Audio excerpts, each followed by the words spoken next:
Hello, my name is Frederick Lopez, and here in the following video is going to be an overview of early films I have made in my career. Now, these are films I've made from high school all the way to college in what I call the early years. So it's pretty much shorts I've directed, shorts I've made, shorts I've edited, and shorts I've acted in. First, I've always wanted to be a filmmaker. Films like Star Wars, Terminator 1 and 2, Batman, Tim Burton's 1989 Batman, The Shadow, just different films, Disney films, Lion King, Aladdin, Beauty and the Beast, got me interested in films, but it wasn't really until I was in the third grade where I said to myself, I want to become a filmmaker. And in that year, 1999, you had Star Wars: The Phantom Menace, but it was really home video that really inspired me. I first saw the Mad Max trilogy on VHS, so it's Mad Max Road Warrior, Mad Max Beyond Thunderdome, and then I also discovered the film Saturday Night Fever with John Travolta. And those are the films, even though they're quite bizarre for a person my age, that really kind of got me drawn into film. It wasn't until 2003 with Once Upon a Time Mexico by Robert Rodriguez that I saw that filmmaking can be a reality. I saw the special features, how he edited everything on the Avid, did the score, shot it all with digital technology, and edited it all in his home in his garage. And I saw that and I'm like, it's possible to become a filmmaker now, and even more so with advances in technology. However, I didn't make my first film until my senior year of high school, and I really have to thank Benny Guerra and William Waldell, which were my teachers in my media tech class my senior year in high school. They really gave me a chance to direct a short film and really kind of showed me what filmmaking really is. And I went through a lot of trials and tribulation with that, and it was the first movie where I'm glad I got that experience done in high school instead of college or older, because I really kind of did everything wrong and then saw what to do right in that project. It was a sequel to a film made earlier, 4 to 3 years earlier, called Imagine. And they're trying to come up with a title or a sequel. They wanted to do like a remake, so to speak. So I said, why don't you call it Reimagine? So we went with a sequel approach, and they basically said, do you want to direct it? So I was just like, yeah. And then I thought Benny Guerra was going to write it, and then it's just like, you want to write it? And I was like, okay, yeah, because I didn't know when I would get a chance to write a film, and since it was kind of being done at the school, it would be an interesting experience. What I learned is how to tighten a script and how it's more of a blueprint. The original treatment was pretty much more of a 2-hour movie, and we ended up doing a 20-minute short, but overall I learned what to do, what shots work, how to prepare, expecting the unexpected when cast and crew don't show up, when problems arise in certain shots, dates, schedule changes, all that type of stuff. I really got to learn on there, and then really overall by the end of the production I really learned what it would be like to basically take control of a film and make sure you're steering it and honing it and to all the way to the finish line. So it really taught me to try to save a film to the best possible way, try to have a film fulfilled and its original vision as close as possible. Because I learned with filmmaking, it's just like you're making an imaginary film that's never going to get made. And nothing that you think is going to be made is going to be the end result. So it really taught me a lot. And I'm really thankful. And it also taught me what it would be like to work with the community and get everyone involved. But the story is pretty much about drinking and driving. So there's two different characters. You have Ricky, who's basically having a party, drinks, drives, gets in an accident. And then with Macy, we did something different. Macy Gutierrez, our actress, we went on a topic of alcohol poisoning. And it was very different, and it was my first film, and there's things I can do a lot better now. But overall, it was just experience I needed, and I learned a lot from it. And I'm very thankful for those two men to provide the opportunity to make a film and give me that experience that early on. There's great shots used. I kind of saw my identity as a filmmaker, not only with medium shots and stuff, but different angles, such as a ground angle with Macy, and then shot through the fridge. and also point of view shots. Very kind of interesting. And I have to thank Fernando Flores for being there beginning to end as a cameraman. I couldn't have done without him, and it really shows, basically, it showed me what it's like when you have a good cast and crew and they're there with you. And it taught me that filmmaking is not just popping up a film, it's filmmaking, but it taught me that the director does not do it alone. It's a cast, crew, everybody involved at one time. A collaborative effort that makes a film, and I really learned a lot from it. I did not make a film after that. I graduated high school, moved. I was over 320 pounds, and I was going through health issues, so I basically took like the next year and a half, after going through several health issues, to basically lose over 150 pounds. And then I was doing my core curriculum work, and I ended up transferring to UT in the Department of Radio, Television, and Film. So it wasn't until fall 2012 where I kind of got my next filmmaking experience, and that was very different. We ended up doing still frame projects with photograph cameras. And the first film I did, which kind of like photo project, was called The Extroversion of the Introvert. And I wanted to have a story where it was just like somebody going away from home, being in an area they don't know, trying to fit in and find their social identity. So it was like an extroversion of this introvert. And I basically had fellow RTF peers act in it, and it was just taking still photography and showing like isolation in a new environment, and then what it's like when somebody clicks with you, you find somebody like you, and you're no longer alone. So it deals with that and kind of being new in an environment. Then after that, I ended up doing a film called Promise Chase. Now we had to do research, and I remember going to a shopping mall, and I was just looking at the food court, just observing different people. And I saw this woman upset on the phone, and she was talking about her husband not making it to their lunch day. And I thought, whoa, what went on there? Like, what went on behind the scenes? So I had my friends Phelan Morel and Yvonne Ovai play husband and wife, and him being a workaholic, trying to make it to a lunch date, and her basically saying this is the last straw, she's going to break up with him. So that's why it's called Promise Chase, is that he knows that he's about to break this promise. He knows this is the last straw, and it's a whole chase to get to her before she leaves. And it creates drama and tension. And it was very different. It was nice having sound effects with still photography.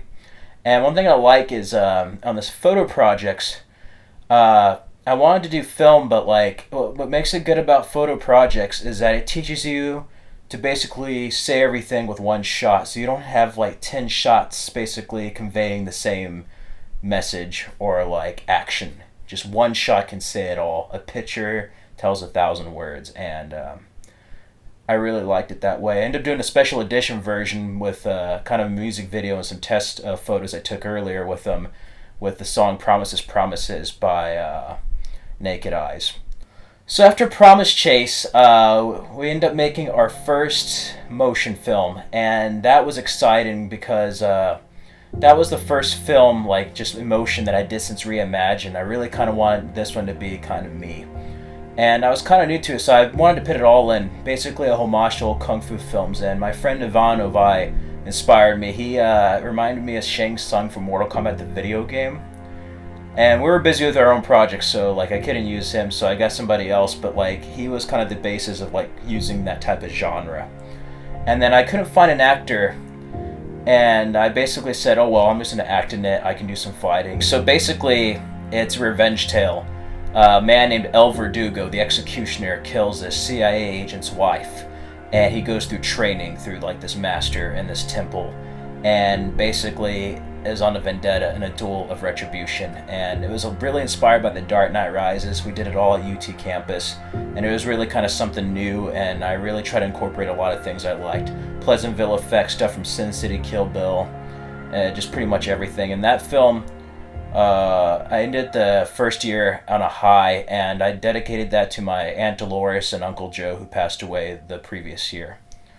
And then that summer, I ended up doing a weird experimental film called Touchless, and I found a Max Steel doll in a garage. I was listening to Random Access Memories by Daft Punk, and then there was a song called Within, and I'm like, wouldn't it be cool if this doll, this inanimate object, was an animate object? If it was a person, and this person died and came back as this action figure, what would life be like? What would he try to do and find his identity? So that's what I did with it. and it was pretty much just a weird experimental film of this like action figure moving around trying to find himself in the world. Then when I came back, I did a GoPro film. I got a GoPro, so it was a first-person GoPro, so it was called GoPro: A Real Hero, as a homage to a real human being from the film Drive. Then I had a narrative production class, and I filmed my first film on 60mm Bolex. It starred Cassandra Velez and Jacob Herr. They were great actors. I had them as like a couple on a date, and since it was 60mm, I wanted it like a silent film. And it kind of played upon that, but then also that she was a vampire. And you had the different type of weaknesses affecting, and then just when you thought it was going to be a romantic moment, it like switches tone and she like attacks him. So it kind of turned into like a Halloween horror film by the end of it. And that was really cool, and it was nice having to record sound and then sync it on there later. And I have to thank Matt Lamone, Nader Ibrahim, and Ivan Ovai for helping me on that. The camera messed up, so we had to reshoot it, and I also thank the actors for having a lot of patience with that. But it was a very interesting film. First time I ever worked on actual film, and I must say I really appreciate digital technology, but it was an interesting experience. Then I did it wasn't a film, but in directing workshop, I did a scene exercise and recreated a scene from American Psycho with great actors, Ali Meyer and Justin Heller. And that was great. I had a lot of help from Jordan Strickland, Michael Gonzalez, Matt Lamone, and it was really nice. We did it inside a stage, and it was great using lighting. I never used lighting to create a mood and an environment within a studio, so that was the first time creating a false environment and making an illusion. And that was interesting. I kind of wish I got to make the rest of American Psycho my version, but it was a neat exercise. Then I got a chance to edit August Vanderford's short narrative production film Haunted Footsteps about a zombie who basically doesn't want to eat brains and wants to become a professional dancer. Bizarre, but it's really funny, and it was great for Halloween. And we filmed it after Halloween during the winter, so it was a lot of winter shoots late at night, and that was great. And I also got to act and just burst my hand through a tombstone underground, so that was interesting. But Cinema Lab, I must say, Deb Lewis, professor at UT who teaches Cinema Lab, created Cinema Lab, is a tremendous professor, and we did like a short photo project. Then terms of filmmaking, so I did like cinematography, and then we did a film about colors, so I ended up using the color blue. And I thought, would it be cool to use my friend as an actor? He was in my class as well, and I basically had him, turned him blue with the color saturations and stuff, and thought, hey, why don't I just see what it's like for a guy to be kind of depressed, look blue, and how would the world look like? So it's just like a short minute video, and it was almost like extroversion of the introvert, and just like somebody really making a difference in somebody's life and how they feel. After that, it was call and response, which is just instruments responding to one another. We did a how-to video, and we're running out of ideas, so we did 8 ways how to be insane, and that was unique because it was totally random, but I never tried comedy before, and I think I kind of have a knack for it as just as far as random stuff happening. And comedy, just like dancing or even action scenes with dual retribution, is all about timing. So that was very interesting. I wouldn't mind making a sequel to that or a feature film that has that type of energy. Then we did Wish of a Pioneer's Soul, and that was pretty much going to a random location and making a film based on that environment. So we went to Colorado River by the lake in Austin, Texas, and I saw a dog's photograph, a dog poster, and I thought, what if this guy lost a puppy and he's trying to find himself and has to go back into the world to like reconnect with something after losing something? And then during that week, I heard "Wish You Were Here" by Pink Floyd, and thought this is a good song for that. I was listening to Comfortably Numb, but I never heard of "Wish You Were Here," and I heard that for the first time, and it really stuck with me for that. Then I acted in a couple of those Cinema Lab shorts for my peers. We were kind of like in each other's projects, working together. But during that spring break, I didn't have enough time, but my friend Nader Ibrahim showed me a song called "West Coast" by Coconut Records. And I thought, would it be cool to have like a movie and have a man searching for the love of his life? They've broken up. He's about to get her back at an airport chase. Happy ending with that song. And I thought, wait, Why don't we do a twist? Why don't we have him chase her, get to the airport? It's going to be a happy ending, and she's already moved on with someone else. And that really stuck with me and was the basis for the short still frame film West Coast Contrition. And it was the first time I drew anything in like 11 years. I drew a little bit of like fake posters and stuff, but nothing really too elaborate. And some panels were better than others depending on time. I had just 1 week and was really rushing it. But it started off with what I'm going to do called the Love Life Reality Trilogy. So that's the love part of it. Later film Timeless is a life, and then Reality, the third one's going to mix animation with reality. It was a very unique experiment, and it was very different from any other film I did. It wasn't emotion, it was almost like a motion graphic novel on still frame, just storyboards and movement, and almost like the photo projects, but it was kind of a deep story with the song, very music video-like, and really mature more than my other projects. Then we came back, ended up doing an op doc about the Waco tornado, and that was interesting because I filmed it in downtown Waco, used the Alico, and then archived footage of the tornado, news footage.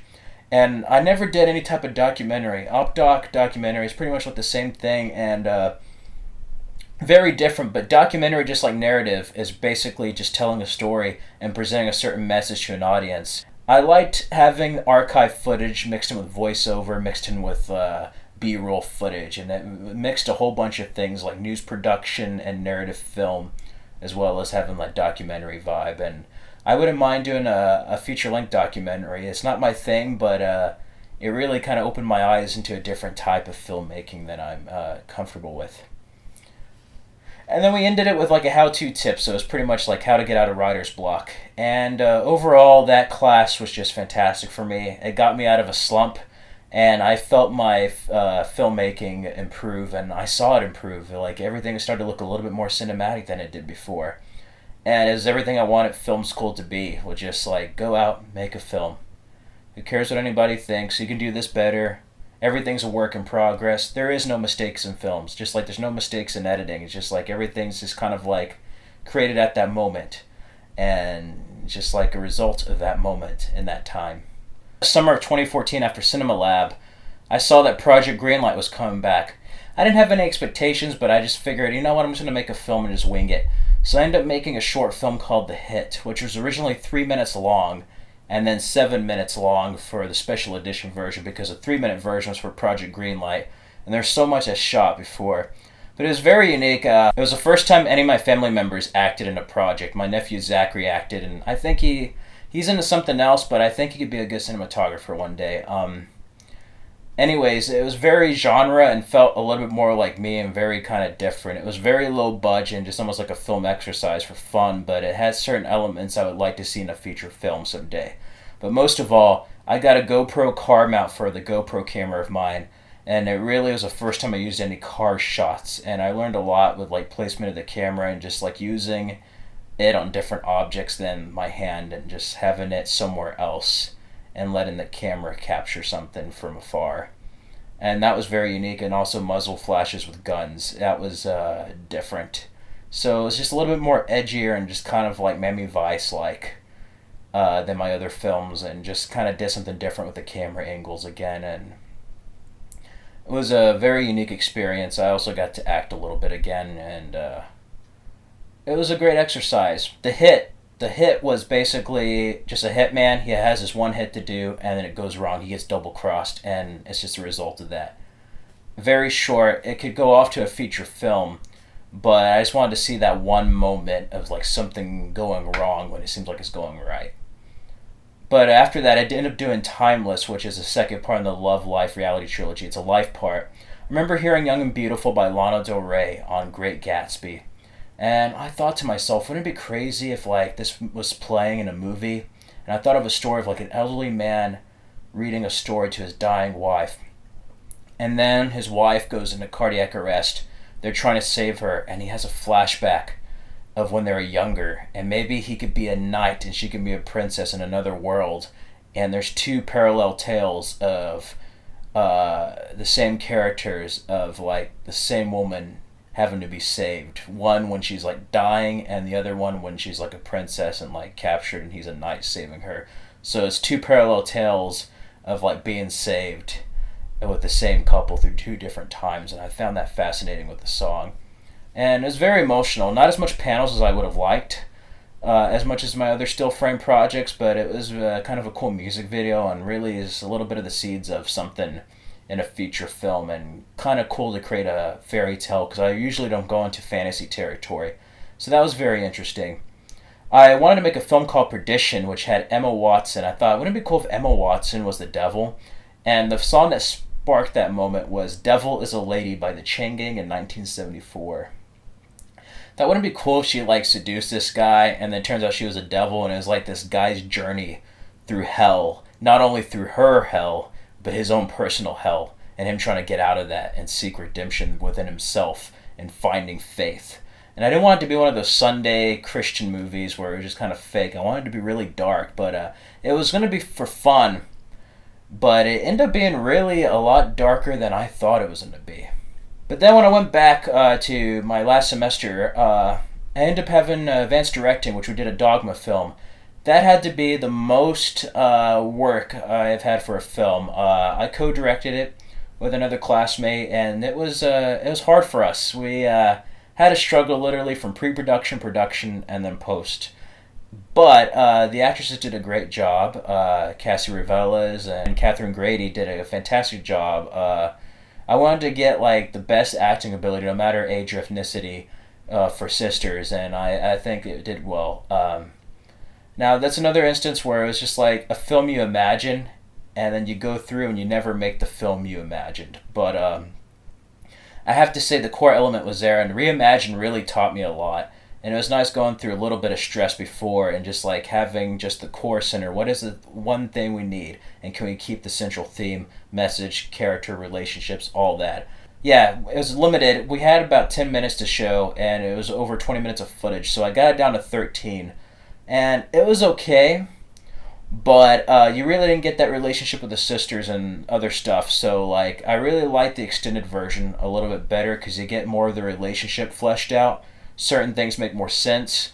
We also got to use deleted stuff we did away with in another story, and got to use that in a portion of the film. So like nothing went to waste in the extended version. It was really nice not having any restrictions on it. But what I liked about the Dogma rules, even though it wasn't genre and stuff, it really teaches you to make films with limitations in what you have. And that I really like, and it was a good learning experience, because if you can make a film with limitations like Dogma films, then when you don't have limitations, then it's going to be a lot better and you know what to do. But that really put me out of filmmaking for the longest time. So I went back and I finished Perdition.